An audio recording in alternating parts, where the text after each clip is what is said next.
Hi friends, welcome to தெய்வாஸ் Nalabagam. இன்னைக்கு தெய்வாஸ் நலபாகத்துல ஒரு breakfast recipe தாங்க பார்க்க போறோம்.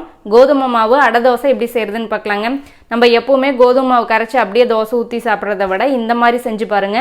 ரொம்ப ஹெல்தியாவும் இருக்கும், ரொம்ப டேஸ்ட் சூப்பரா இருக்கும். வாங்க எப்படி செய்யறதுன்னு பார்க்கலாம். ஃபர்ஸ்ட் இந்த ரெசிபி பண்றதுக்கு ஒரு மிக்சிங் பவுல்ல 1 கப் அளவுக்கு கோதுமை மாவு எடுத்துக்கோங்க. இதை உள்ள சேர்த்துக்கலாம். இப்போ இதுக்கு தேவையான அளவுக்கு உப்பு சேர்த்துக்கோங்க. நான் ஒரு 1/2 டீஸ்பூன் சேர்த்துக்கிறேன். இப்போ தேவையான அளவுக்கு கொஞ்சம் கொஞ்சமாக தண்ணி சேர்த்துட்டு இதை நல்லா கட்டி இல்லாமல் தோசை மாவு பதத்துக்கு இதை நல்லா நம்ம கரைச்சி எடுத்துக்கலாம். கட்டி எதுவும் இல்லாமல் இந்த அளவுக்கு நல்லா கரைச்சாச்சு. இந்த கன்சிஸ்டன்சியில் இருக்கணும். இப்போ ஒரு தட்டு போட்டுட்டு ஒரு 10 நிமிஷத்துக்கு மாவு அப்படியே நல்லா ஊற விட்டுருங்க. இப்போ ஸ்டவ் ஆன் பண்ணி ஒரு அடைச்சட்டி வச்சுக்கோங்க. இதில் 1 டேபிள் ஸ்பூன் அளவுக்கு எண்ணெய் சேர்த்துட்டு ஒரு 1/2 டீஸ்பூன் கடுகு சேர்த்துட்டு வெடிக்க விடுங்க. இது கூடவே ஒரு 1/2 டீஸ்பூன் அளவுக்கு சீரகம் சேர்த்துக்கோங்க. இப்போ இதில் 1 டேபிள் ஸ்பூன் அளவுக்கு உளுத்தம் பருப்பு, 1 டேபிள் ஸ்பூன் அளவுக்கு கடலைப்பருப்பு எடுத்திருக்கேன். இது உள்ள சேர்த்துக்கலாம். சேர்த்துட்டு இந்த பருப்பெல்லாம் நல்லா செவக்க வறுக்கிற அளவுக்கு நம்ம இதை நல்லா வறுத்தரலாம். பருப்பு இந்த அளவுக்கு வறுபட்டுருச்சு. இப்போ நான் 2 வரமிளகாயை நல்லா பொடியாக கட் பண்ணி எடுத்திருக்கேன். நீங்கள் உங்கள் காரத்துக்கு தகுந்த மாதிரி கூட குறைவாக சேர்த்துக்கோங்க. இப்போ இது கூட பொடியாக கட் பண்ண கறிவேப்பிலை கொஞ்சம் சேர்த்துக்கிறேன். இப்போ ஒரு 1/4 டீஸ்பூன் பெருங்காயத்தூள் சேர்த்துட்டு எல்லாம் ஒரு வாட்டி நல்லா கலந்து விட்டுருங்க. இப்போ இல்லை ஒரு பெரிய வெங்காயத்தை சின்ன சின்னதாக கட் பண்ணி வச்சுருக்கேன். இது உள்ள சேர்த்துக்கலாம்.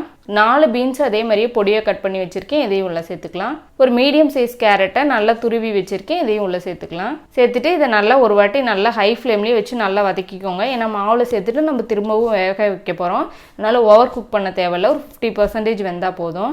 ஒரு வாட்டி கலந்துட்டு இப்போ நல்ல ஒரு சின்ன சைஸ் தக்காளியாக பொடியாக கட் பண்ணி எடுத்து வச்சுருக்கேன். இப்போ இதை உள்ளே சேர்த்துக்கலாம். இதையும் சேர்த்துட்டு ஒரு வாட்டி நல்லா கலந்து விட்டுருங்க. ரொம்ப குக் ஆகணும்னு அவசியம் கிடையாது.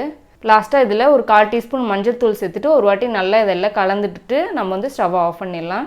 இப்போ நம்ம கலக்கி வச்சுருக்கிற மாவில் இதை நம்ம உள்ளே சேர்த்துக்கலாம்.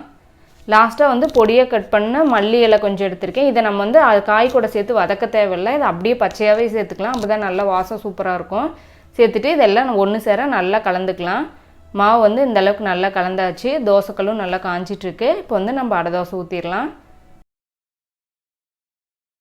தோசை ஊற்றிட்டு இப்போ மேலே கொஞ்சம் எண்ணெய் இல்லை உங்களுக்கு விருப்பப்பட்ட எண்ணெய் நெய் சேர்த்துக்கோங்க. இப்போ ஒரு சைடு நல்லா வெந்ததுக்கப்புறம் நம்ம திருப்பி போட்டுக்கலாம். இப்போ இந்த பக்கம் திருப்பி போட்டு இதே மாதிரியே அந்த பக்கமும் நல்லா வெந்ததுக்கப்புறம் நம்ம எடுத்துக்கலாம். அடுப்பை மீடியம் ஃப்ளேம்லேயே வச்சுக்கோங்க. அப்போ தான் நல்லா எல்லாம் ஈவனாக வெந்து வரும். அவ்வளோதாங்க, இந்த பக்கம் வந்துருச்சு. நம்ம சூப்பரான அடை தோசை ரொம்ப குயிக்காக ரெடி ஆயிடுச்சு.